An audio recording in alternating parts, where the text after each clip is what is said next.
competition between superintelligences. Imagine that they're much cleverer than us, like an adult versus a 3-year-old. And suppose the 3-year-olds were in charge, and you got fed up with that, and you decided you could just make things more efficient if you took over. It wouldn't be very difficult for you to persuade a bunch of 3-year-olds to cede power to you. You just tell them you get free candy for a week, and there you be. So this is Jeffrey Hinton. He's one of the leading experts I really seek to listen to with AI, as well as people like Mo Gaddit is another good one. And why? Because these men actually were, grandfathers of AI. They know the knowledge. They know where this thing has originated from and how quick it can get out of hand. And as you heard Jeffrey Hinton explain right there, I mean, it's like,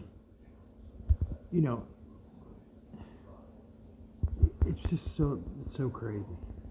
They would, as I'm talking about they as if they're in some kind of alien intelligence, but see, and that's another big thing that people need to realize.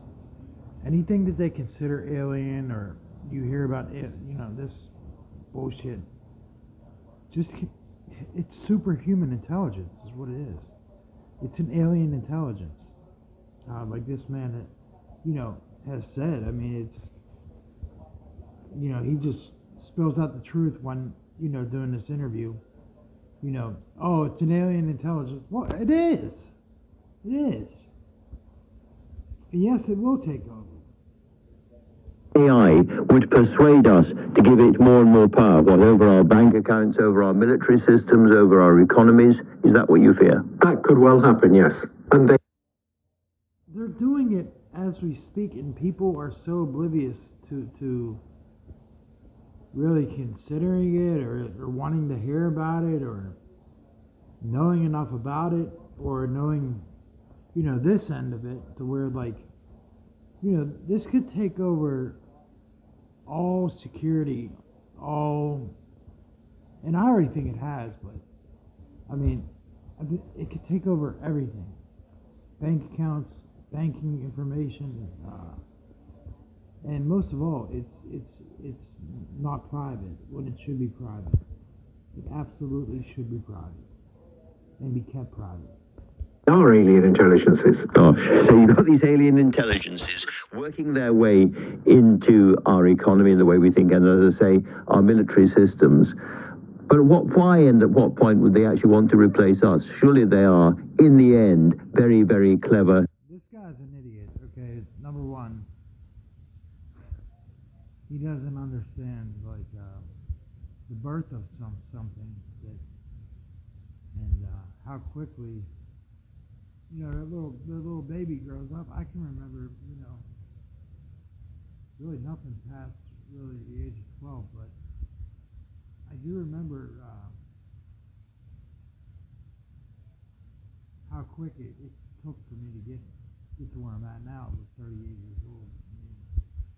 I mean, things age quickly. And imagine a machine that thinks 3,500 times smarter than you and quicker than you, and how quickly it will age into something more intelligent. And that's the scary part. And then once it learns to deceive, which I think it's already learning how to do, and once it learns maybe sarcasm, I guess. Like, take for instance, I'm a very sarcastic person. It's hard for people to know if I'm joking or if I'm just being sarcastic. I mean, those that know me know, like they could tell the difference. I mean, I'm not like, hugely difficult to understand, but like, yeah, this is the problem. Once it learns how to deceive and that it could be deceived, it's going to start taking sides.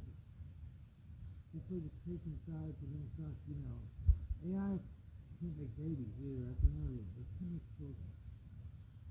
the truth. There is no woman with the seed from AI in her. And that race is cursed. That's all I'm going to say. That race is cursed. And AI is cursed. AI is cursed if you believe it or not, or if you use it or not. Tools for us. They're what, they do ultimately what we want them to do. If we want them to go to war with Russia or whatever, that's what they will do. Okay, that's what we would like. We would like them to be just tools that do what we want, even when they're cleverer than us.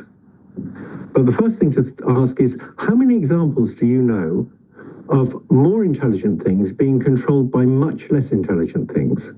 There are examples, of course, in human societies of stupid people controlling intelligent people, but that's just a small difference in intelligence. What he's saying is, us humans, you go to the back. You go to the back of the line. So you see Trump, the billionaire friend, Elon Musk, and all that. And people are too blind to see that this is a hostile takeover and a breakaway, race to save themselves. It's not to. I'm done getting angry about these stupid little things because there's nothing I could do to stop it. I tried to stop it a while ago. I'm always going to pray about it and remain hopeful about it. I just think it's way too late in the game, and I think that these men are now at the stage where they want to be, with their little breakaway civilization. And I got news for you. If you aren't in the club, and it's a big club, and most of the time you aren't in it, and I'm not in it. So, and that's all I'm going to share right now.